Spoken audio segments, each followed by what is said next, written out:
J'utilise évidemment Filmic Pro pour mes tournages, mais je vous propose de découvrir aujourd'hui 4 petites choses que la caméra native d'iOS fait mieux que Filmic.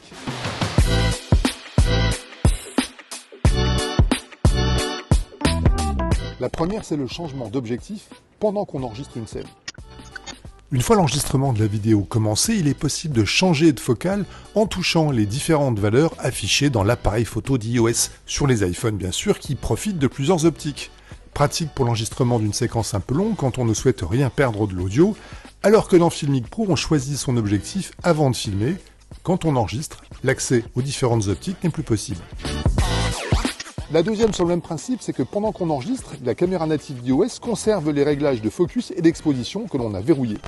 Quand on verrouille l'autofocus et l'auto-exposition avec l'optique standard x1, l'appareil photo d'iOS conserve les réglages quand on change d'optique, y compris pendant l'enregistrement.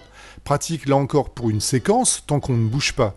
Alors que dans Filmic Pro, les réglages de focus et exposition ne valent que pour l'objectif pour lequel ils ont été calculés, ils sautent quand on change de focale et doivent être refaits pour chaque objectif. La troisième, c'est devenu un classique, c'est le travelling contrarié, ce qu'on appelle aussi l'effet vertigo.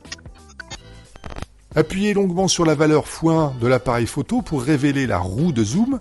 Ensuite, avec le pouce, amusez-vous à zoomer en tournant doucement la roue entre x1 et x3, par exemple, tout en reculant, ou à l'inverse, à dézoomer entre ces valeurs, tout en vous rapprochant du sujet. Il faut essayer de faire en sorte que celui-ci conserve à peu près la même taille dans l'image. On a alors un effet vertigineux avec l'impression que seul le décor change d'échelle. Et pour finir, le mode macro qui est une des nouveautés réservées à l'iPhone 13 Pro.